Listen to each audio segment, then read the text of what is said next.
لو أول مرة تشوفي قناتي دوسي على الزرار الأحمر اللي مكتوب عليه كلمة اشتراك بالعربي أو الإنجليش سبسكرايب، وتفعلي الجرس علشان يوصلك إشعار بكل فيديو بنزله وتكوني ضمن عيلتنا الجميلة.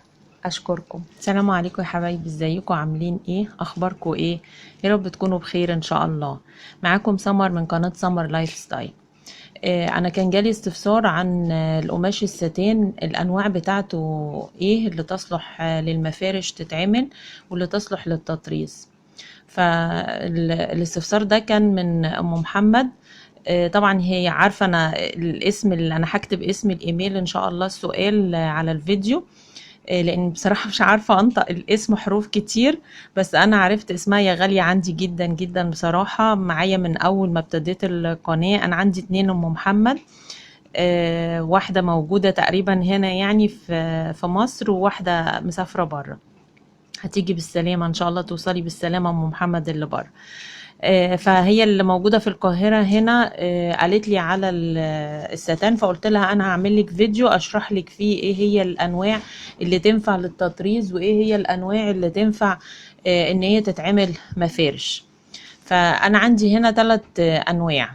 في نوع انا كنت عملته قبل كده، كان الستان بتاعه ناشف شوية. الستان اما يبقى ناشف كده هو بيبقى بيجي في التطريز بيخرم مني، ما ينفعش. لازم يكون نوع الستان نوع معين تقيل بس طري. هما بيبقوا عارفين بتوع الأقمشة ايه اللي هو كمان بيستخدموه للفساتين، هو بيبقى تمنه طبعا غالي. ده كان جايلي قطعة قماش كده موجودة عندي، ف يعني ما كنتش انا مشترياها. فاما جيت عشان اشتري الستان العادي، فالراجل بتاع القماش قال لي لا الستان، قلت له عايزه ستان ناشف. فقال لي لا مش هينفع الستان الناشف لو هتطرزي لانه هيخرم منك. اما بالنسبه لده اللي انا كنت عرضته في الفيديو بتاع هواياتي، ده كان موجود عندي. آه، يعني حتة كانت باقية وكده، فالقماش بتاعه تحس ان هو سميك شوية، ويعني ما يخرمش في التطريز. لو اتطرز ما يخرمش. طبعا هو لازم ما يجي تعملي تطريز بتشديه على حاجة اسمها طارة. الطارة دي في منها دلوقتي بلاستيك قليل قوي، لو الخشب اللي هو بمسمار نلاقيه غالبا مش موجود. اللي موجود الخشب اللي هو من غير مسمار، وده بيكون الخشب بتاعه انا شفته مش حلو، ممكن ينتش اي قماش. فالافضل اللي هي البلاستيك دي، بتبقى احسن للقماش، ما بتجرحوش ولا تعمل فيه اي حاجة. وطبعا لازم انا بشد القماش جامد جدا عشان لما اجي اشتغل يبقى سهل عليا وانا بشتغل فيه.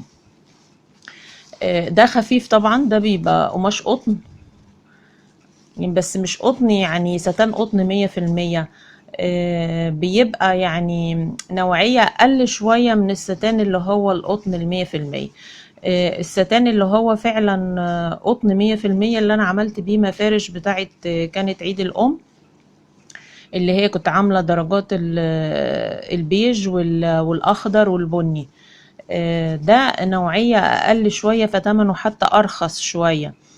انا قلت لكم اللي سأل على اسعار الستان في الكومنتات جاوبته عليها. ده كان الاول ب 16 جنيه، بقى ب 22، بس 22 ده كان لغاية قبل رمضان.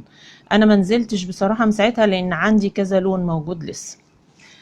فانا جاوبتك على السؤال دلوقتي يا ام محمد، وعرفتي طبعا ايه هي الانواع.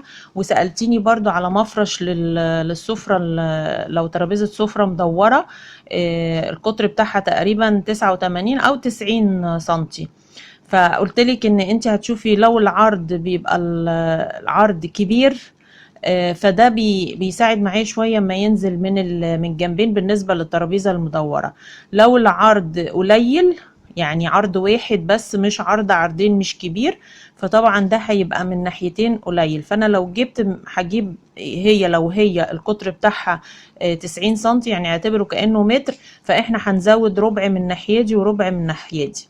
او عايزة هتزودي 30 سنتي و30 سنتي على اساس ان انت هتعملي التانية. عايزه لقيت ان انت عايزه تطوليها شويه، لو يعني محتاجه ان هو يبقى طويل قوي، هو كده هيداري الجناب ويبقى نازل شويه. لو عايزاه محتاجه طويل شويه ممكن ان انت تكلفيه باي حاجه من الكلف، يعني هتكلفيه بده، تكلفيه من نفس القماش تعملي له كورنيش كده صغير، دانتيل، اي حاجه عريضه هتلاقيها عند بتاع الكلف ممكن ان انت تعملي بيها منظر المفرش. يا رب اكون فدتك ان شاء الله. ولو اي حد عنده اي سؤال تاني يكتب لي في الكومنتات، وانا ان شاء الله اقول لكم بالظبط الاجابة في فيديو. اشوفكم على خير ان شاء الله. ما تنسوش ان شاء الله لو عجبكم الفيديو تعملوا لايك وشير، والكومنت اللي بستناه منكم ان شاء الله. اشوفكم على خير، سلام عليكم.